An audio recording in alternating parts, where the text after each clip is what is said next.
I'm Michelle, mom to 3 spunky kids with 2 on the autism spectrum, and today we're going to be talking about 5 things you can do to help you with mental health.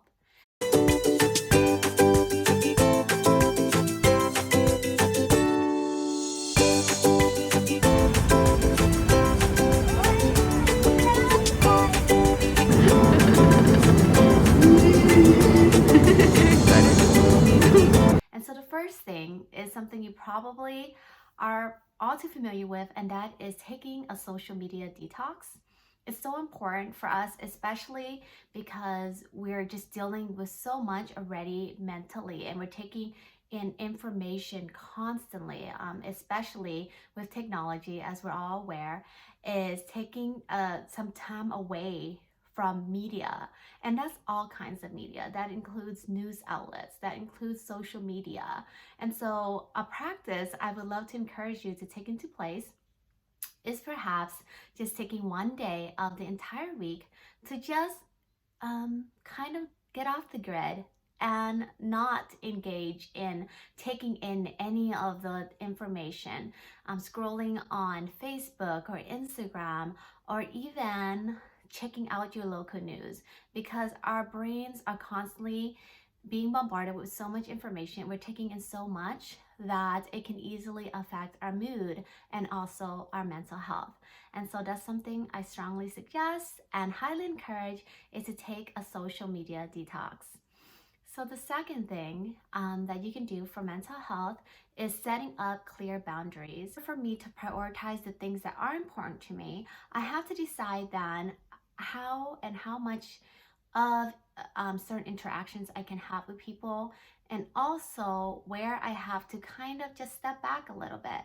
There's a great book that's actually, again, it is called Boundaries, and it basically just outlines what boundaries look like in different relationships. And so, for example, having a clear boundary helps us so you're able to continue to have the energy you have by not feeling constantly drained by negativity.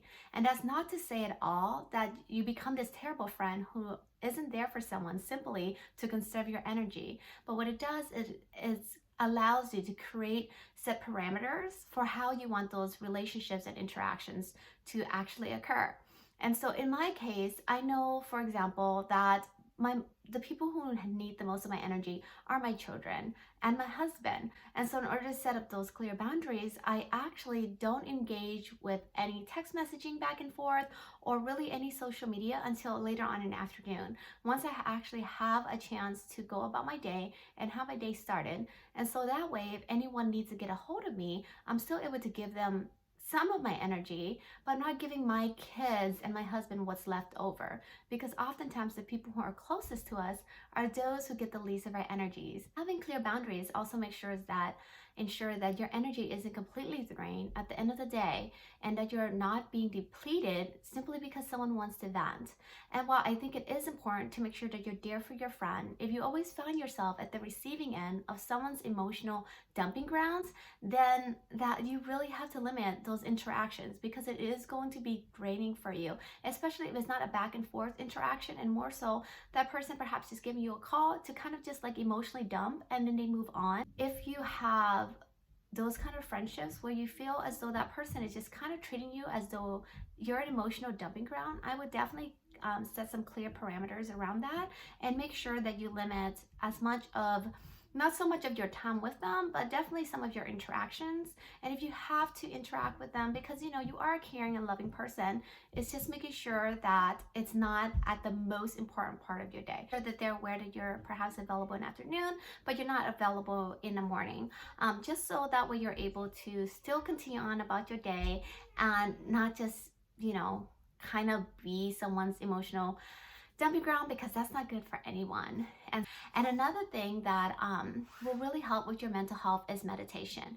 Oftentimes when we hear meditation, we think, okay, so I kind of sit there and just go for a little bit, right? Well, meditation is a little bit more than that.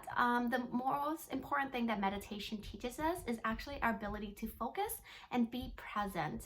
Because oftentimes especially when we're struggling with mental health, we're oftentimes finding ourselves in the past it forces us to focus on the present moment.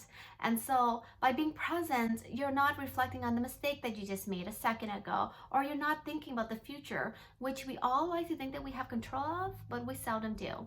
And so just practicing meditation really helps us to just make sure that we're present and in the moment as much as possible. Will thoughts come? Of course they will.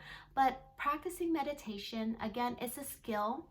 It takes some time to build. I highly recommend a Calm app if you're new to meditating, and then just take it from there and just see how you feel and how it goes. You can just do like try meditation, a guided meditation for 2 minutes. Will your thoughts drift? They will. You'll start thinking about certain things that you can't really focus in the beginning, but with time and with practice, you actually find that it's easier for you to kind of stay with the guided voice that's kind of leading you through the meditation. So I highly recommend that you maybe check out the Calm app and then just see what becomes of that.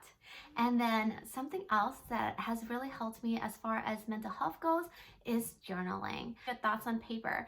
This is amazing for your mental health because you have so many thoughts throughout the day, and oftentimes we don't have time to either dig into the ones that really require our attention, and perhaps they've just been in the back of our mind and they keep kind of prodding us, and we just haven't really had an opportunity to really dive deep into what those emotions mean. And other times we just need time to process things and see what's really going on. And once you have those thoughts down on paper, it's amazing how much you feel as though you held onto and you don't even realize it. And it doesn't have to be anything like super big or at all. You can do journal prompts. I love doing journal prompts, and if that's something that would really help you, I strongly encourage that you go ahead and check out some of the prompts that I do have available on the link below, and then just see if that kind of helps you with getting started as far as journal prompts goes. And it's just so amazing how much you uncover about how you're truly feeling, and then, just having something to look back to a year from now and just seeing where your thought process was and how much you grew. It's just so amazing to just get those thoughts onto paper. And the last and final thing that I would strongly encourage that you put into practice is practicing Sabbath, or a day of rest. And so it doesn't have to be a full day, but it's just a way for you to just feel more refreshed and rejuvenated, because every day during the week, we're constantly going out and doing things. And when I say a day of rest, I don't mean like you're just laying in bed and doing absolutely nothing. It's supposed to be filling your soul, doing things that are fun and creative, and it just makes you feel playful. And so what I like to do is, as long as I'm able to, on Sundays, I would actually just kind of take that day to just be with my family. We're just playing. I'm not doing I'm not doing any work at all. And then I also am just there with them. Yes, there will be meals that have to be made. And so I usually try to cook ahead, simply because it's so nice to just have most of the day where I'm just with them and just enjoying their company without having to worry so much about all the obligations and responsibility that comes with being a mom. And so those are the 5 tips I have for you as far as being able to help with your mental health, and that is able to clear up some of the mental clutter that's going on inside of you and in your head, as much as it's helped me. So give it a try and let me know in the comments if you tried any of it, and then I would love to hear from you. All right, friends, I'll catch you next time.